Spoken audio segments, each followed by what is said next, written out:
Universal news के तमाम viewers को मेरा आदाब। आज का एपिसोड बहुत खास है। एशिया की सबसे बड़ी मार्केट सदर बाजार, जी हाँ, यहाँ मूल सुविधाओं का अभाव है, बारिश का मौसम है और पूरी मार्केट जो है वो जगह जगह पानी से भरी हुई है। खड्डे खुदे हुए हैं, कोई भरने वाला नहीं है। उसके अलावा तारों का जंजाल यहाँ आए दिन आग को दावत देता है और कानून व्यवस्था पे भी कटाश बार बार यहाँ होती रही है।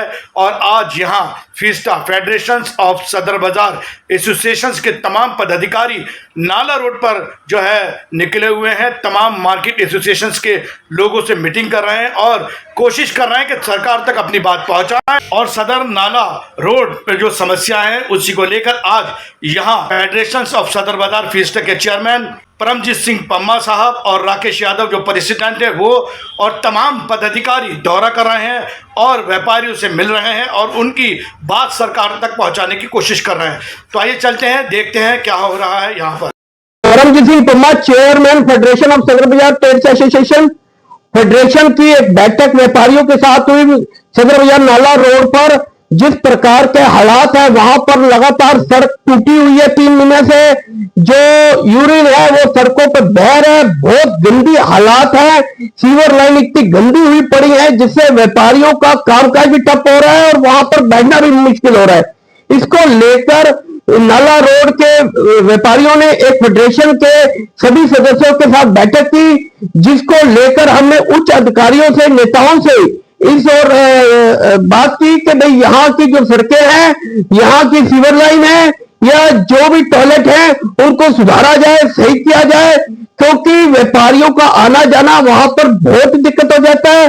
वहां पर आवारा पक्षियों के कारण रोज कोई ना कोई चोटिल हो जाता है, वहां पर पशु किसी को मार देते हैं, गाय वगैरह। और उसके अलावा मेन रोड पे थोड़ा जाओ तो पार्किंग की समस्या ऐसी है कि पार्किंग वाले ने एमसीडी के जो 1 लाइन की पार्किंग है 3 लाइन लगा रखी है। कुछ हमारी समस्या आपके साथ ही हम, हमारी रजिस्टर्ड है, काफी पुरानी है। आप आए हो, आपका बहुत स्वागत है। और मेन रोड में भी आप देखते हो ट्रैफिक कितना हो जाता है। अंदर गली के अंदर टेम्पू तो हर दुकान पे आने ही आना जी माल के लिए, ऐसा तो बगैर टेम्पू के काम हो जाएंगे। बाहर इतनी गाय और पशु वगैरह खड़े रहते हैं और इतना लोग खाना फूड देते हैं उनको, जिससे अंदर आना बहुत तकलीफ से मामला हो जाता है बहुत ज्यादा। तो उसकी तरफ भी ध्यान देना है जी, मतलब ताकि वहाँ पशु वगैरह ना खड़े हो जी, कुछ ऐसी व्यवस्था की जाए। और अगर आप लोग जागरूक हैं तो अपने इलाके के, अपने मार्केट का करेंगे। हमारे लिए सबसे बड़ी समस्या ये इंफ्रास्ट्रक्चर को बनाने की। जो हमारा युवा वर्ग है ना जी, 50,000 की 60,000 की नौकरी करने को तैयार है एमएससी कंपनी के अंदर। जब वो 40 साल का होता है तो उसकी छुट्टी कर देते हैं। आज की डेट में जितने 55 साल के आदमी है, 50 साल के ऊपर उनकी नौकरी छूट रही है जी। 2.5, 3, 4, 5 लाख रुपए महीना लेते थे वो, आज उनको वीआरएस लेके छुट्टी कर दी उनकी। यही हमारे बच्चों के साथ होना है। हमारी लाला गद्दी का जो अंधकार में पीरियड है वो ये कि हमारे बच्चे यहाँ नहीं आते हैं, नौकरी करना पसंद करते हैं। हम सबकी जिम्मेदारी बनती है कि इंफ्रास्ट्रक्चर इतना सुंदर बनाए कि हमारे बच्चे यहाँ आकर लाला गद्दी संभालें, हमारी गद्दी संभालें। चाहे हमने मुख्यमंत्री से बात की, कोई मार्केट यहाँ से ट्रांसफर नहीं हो रही। ये बात मैंने मुख्यमंत्री से 3 बार कहलवाई और 3 बार हमने अखबार में पब्लिश किया, मीडिया के थ्रू किया। आप किसी को डरने की जरूरत नहीं, आपका मार्केट यही रहेगा। रीडेवलपमेंट जरूर होगा, जैसे रोड बन गया, यूनियन बन गए।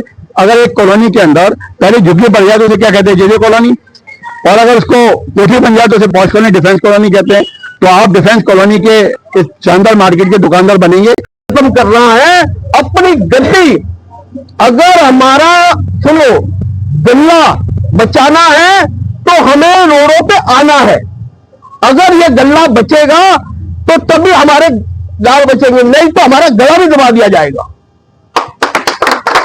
ये सरकार की नीति है। और जो आपकी समस्या है, जब मुझे बताया रजत जी ने, मैंने उसी समय अपना राकेश यादव जी, हम दोनों साथ में ही थे। कल मेट्रो वालों के साथ मीटिंग थी। आपको थोड़ा सा पता लगा होगा, हमने 198 दुकानें सील खुलवाई है।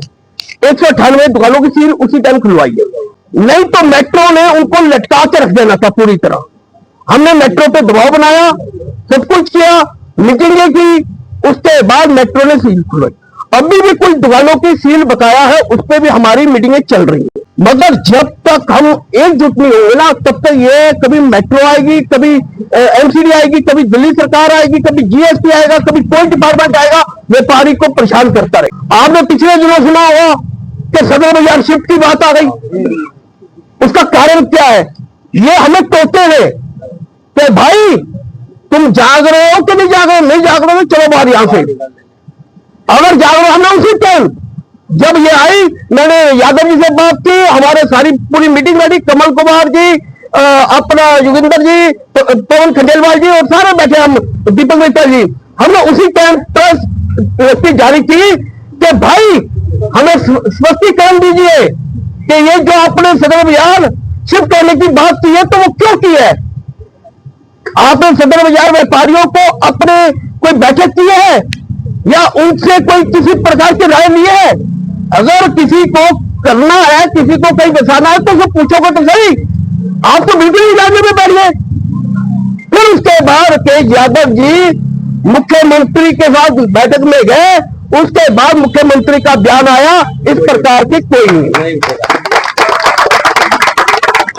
फिर हमने अपने जो एमपी है, मेंबर ऑफ पार्लियामेंट, उन पर भी दबाव बनाया कि आप भी बयान दीजिए। उनका भी बयान आया कि नहीं, अब कोई सदर बाजार शिफ्ट की बात नहीं।